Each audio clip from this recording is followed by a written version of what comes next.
What's up, guys? Welcome to the Put Me In Coach podcast, where we go beyond the headlines and deep dive everything NFL. I'm Ian. And I'm Andy. Please remember to like, comment, and subscribe.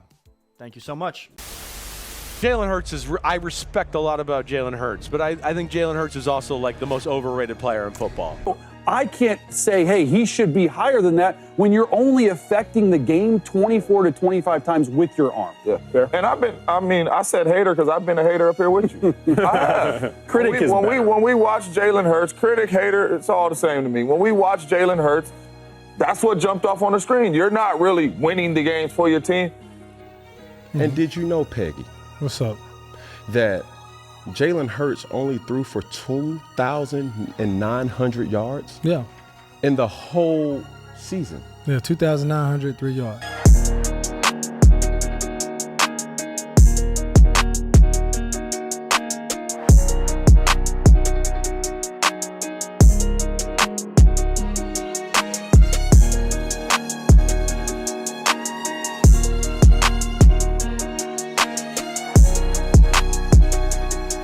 It's over. The Philadelphia Eagles have won Super Bowl 59. They have beaten the Kansas City Chiefs 40-22. All right. Well, as you guys saw by the intro, we're talking a little Jalen Hurts. We're talking a little Philadelphia Eagles, but specifically under the Jalen Hurts context. Like, comment, subscribe. Thanks for coming, Eagles fans. This one's for you guys. This is an olive branch here. We buried our chance of ever having Packers fans by calling them overrated this week. So we're gonna try to hype up the Eagles and see if we can get some of them boys in there. No, I think on a serious note, I've been following a lot of the media talk this offseason as it pertains to the Eagles and as it pertains to these things. And I know what people are going to say, like, yes, I know we're in the dog days of summer. Camp just started. There's really not a lot to talk about yet. We haven't gotten to fantasy football drafts or gambling or these other things. I totally get it. And I understand that you guys don't give a shit about Nick Wright and Colin Cowherd and ESPN and Stephen A. and Dan Orlovsky because you're smarter than those guys. I get it. But there is a reality to these guys, which is they get paid millions of dollars and get millions of viewers and subscribers and engagement on their platforms, and they do set the tone, whether we like it or not, as it pertains to narrative. And right, and one of the biggest things that's sticking out to me so far in terms of kind of dog days of summer, off-season narratives is the Jalen Hurts conversation, if you will, and specifically as it pertains to sort of these quarterback top 10 lists that are coming out, and specifically as it pertains to his place on that list, and specifically the fact that he is too high on those rankings. It seems like every other day there's a new segment from First Things First, from Cam Newton, from whoever you want to throw into the ring who has a podcast or a big ESPN show, talking about how Hurts is overrated. Talking about how Hurts is not as good as Herbert or not as good as this guy. And I'm going to give you the floor here, but I want to bring up a couple kind of themes and big questions for the episode here. And the first thing is,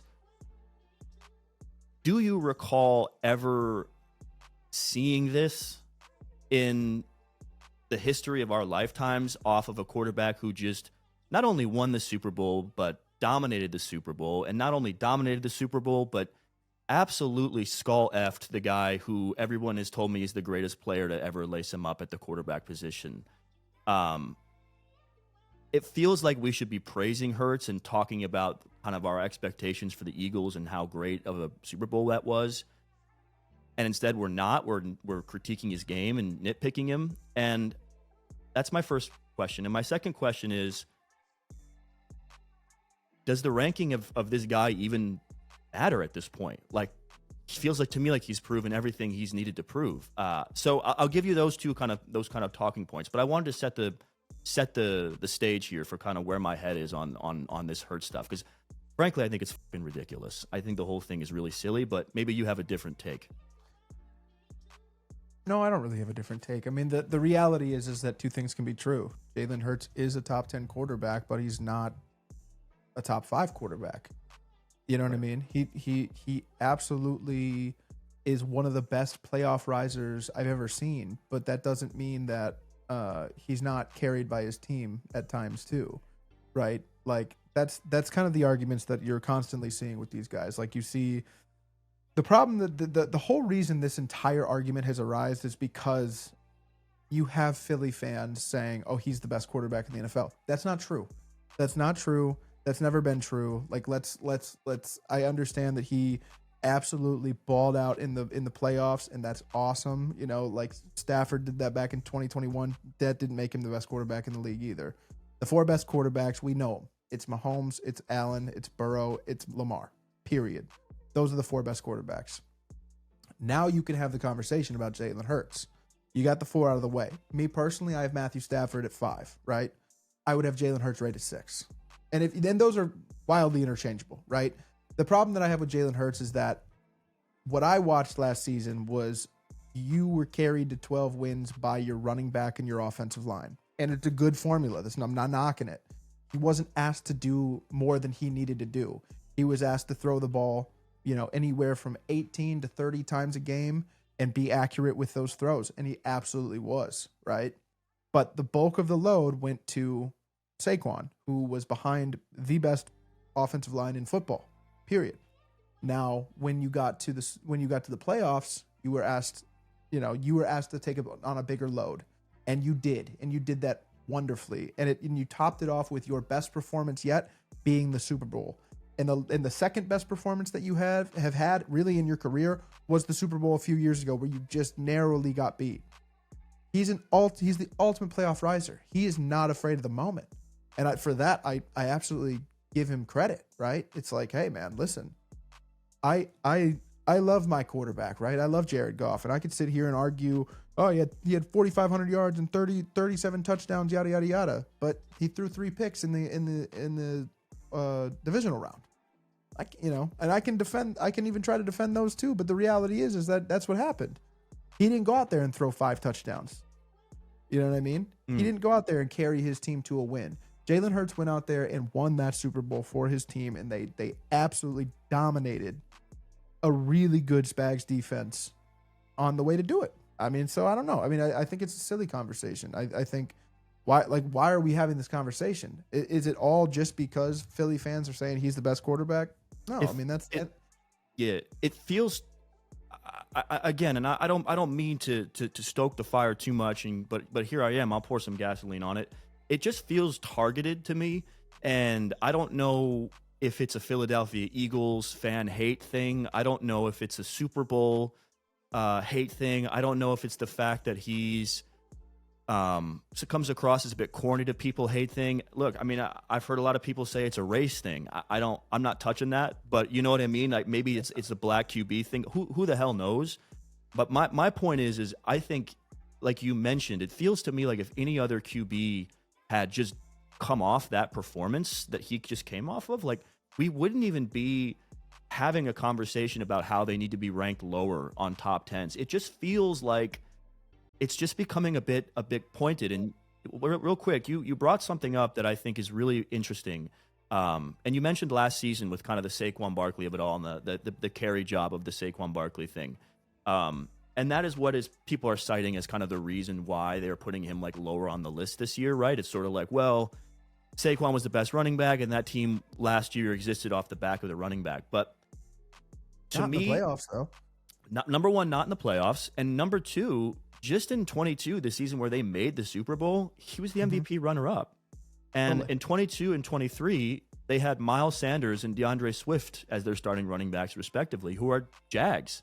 And the offense was very much like focused more on A.J. Brown and Devonta Smith and Jalen Hurts throwing it. What happened was, and you and I called this in our Eagles video, we said if Kellen Moore comes in and they run the football and they run RPO with Jalen Hurts and spam the run with Saquon Barkley, no one's beating this team except for our Lions maybe. And we were correct. Nobody beat them. But why the hell is Jalen Hurts being punished for a system for working within a system last year that was set by his GM and Howie Roseman and his offensive coordinator and Kellen Moore, who established an identity going into the year what they wanted to do. He followed it. When Spagnuolo neutralized that game plan in the Super Bowl, he picked Kansas City apart. You know who didn't? Patrick Mahomes in that game. It just feels, I don't know, it just feels silly to me. It feels to me like a conversation that just isn't warranted. I think it's just bitterness. That's how it feels. That's how it feels. What I think is like the real answer is that they have a GM who is not afraid to build the sickest team. You know what I mean? He's not afraid to F them picks. He's not afraid to take the guy who's got character issues. You know, I mean, it's basically the Georgia Bulldogs defense. It's like the joke, right? He's like, yeah, I'm going to get all the Georgia players. They've been unbelievable the last 3 years. And everybody's like, why do you keep drafting Georgia players? Because they're sick. You know what I mean? It's like Brad Holmes with Alabama players. It's like, I don't know. I'm just taking the players from the best school. Sue me, you know? Yeah. But there's this weird like degree of difficulty thing we're doing with Hurts where it's like we're going, well, Whatever. you know, he didn't like, yeah, he's good. Yeah, he played lights out in the Super Bowl. Yeah, he's been an MVP finalist. Yeah, he's a perennial division winner. Yeah, he's got good stats except for this year in passing the ball. But man, he really didn't win that thing with a broken leg and one hand tied behind his back, did he? And it's like, well, no, but why is that his problem? Like you just named it, man. Like Howie Roseman is the best GM in football right now for my money. I think he's the best. I don't think Nick Sirianni is the best head coach, but I think Nick Sirianni has understood the assignment, which is if I follow Howie Roseman's lead and vision on what this roster is going to be and I get the right coordinators in there and I let them cook and I oversee everything and kind of be that glue guy, then this team's going to be great. And look, people love hating on Sirianni, but I give him credit, man. He had a lot of ego problems the last couple of years. He checked his ego this past year and gave 100%. The keys to Kellen Moore. I mean, I said it in the Eagles video last year. I said if your coach can get out of his way, it's going to be hard to beat him. He did. And frankly, my take was that he wasn't going to get out of his way, and that was what was going to cost you the Super Bowl. But look he got out of his way. Saquon stayed healthy. Boom, you guys waltzed to a Super Bowl.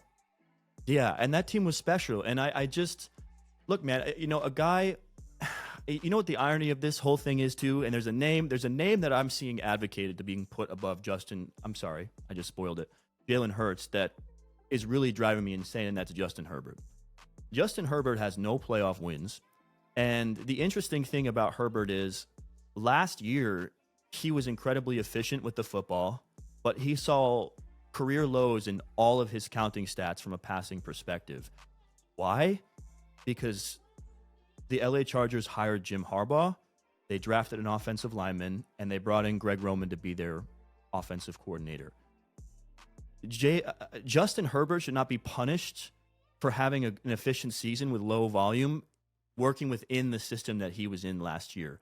And I guess my question for like Hurts deniers and these people who have like planted this flag about Hurts not being top 10, what happens if this new offensive coordinator that Philadelphia hired wants to pass the ball more and A.J. Brown and Devonta Smith have good seasons and Jalen Hurts is flinging the rock this year? Maybe Saquon misses some games and this team's back in the dance. Like, what then?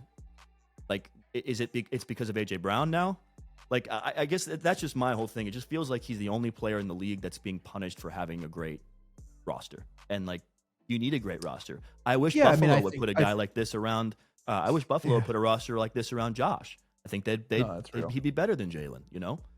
But yeah, I mean, I think it's just a lot of people not wanting to admit they're wrong, right? I mean, he was not considered top 10 coming into last year. That was like a big argument. And he proved that he was not only top 10, but he's, you know, arguably top 5 worthy. And he stood atop that mountain at the end of the year. And like you said, beat the crap out of the guy who you guys swear is the best in the league. So, and I think what you just touched on is really interesting because I think it's even. Can I go a step deeper in the inception psychologically here and say that I think that this maybe even goes back to not wanting to admit that you were wrong, like in the draft process? It's been that long and you still kind of can't, you know what I mean? Like we're seeing it with the Caleb stuff, right? With like the generational all time.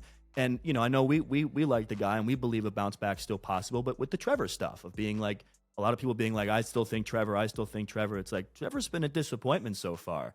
Caleb was bad last year, but because you were so aggressive coming out of college with these guys, with the generational, we've never seen it before, you can't be wrong. And forever it's going to be, well, the offensive line in Chicago, well, the receivers, well, the offensive coordinator, well, the ownership, well. And I think it's the opposite with Hurts, where he was just this kind of like under the radar. He was really good at Bama. He got a spot ran by Tua. He transferred to Oklahoma. He was really good there. Comes into the league in the second round, and people are like, yeah, he's not a real QB. Like, he's not a real QB. Well, but that goes back to Howie not being afraid of shit. You know, I mean, it's Howie sending Carson Wentz packing, firing Doug Peterson after he won a Super Bowl, and not being afraid to be like, no, you know what, I'm taking this kid. I think he's got it. You know, 1 year later, moving off of Wentz and giving him the keys, and then you bring in a guy like Sirianni, who's, you know, obviously more of like a rah-rah guy, but I don't know, it works. He's been in 2 Super Bowls already and won one of them.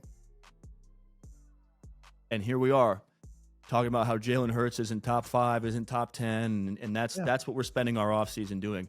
And I will say this, man, like, you and I are Lions fans. Obviously, we're pulling for our Lions to finally get over the hump this year, but I think that doubting the Eagles is a big mistake, and I'm not going to do 100%. it. I'm not going to do it. I'm here to say I've seen what I've seen. For whatever reason, Sirianni works. Like, this roster's elite, and I think this quarterback is just a great leader and a fucking gamer, man. And I love every second of it. So I don't know, man. I'll pass it to Eagles fans. If any of you guys find this, you know, let us know in the comments if you're feeling this. Do you care about these conversations?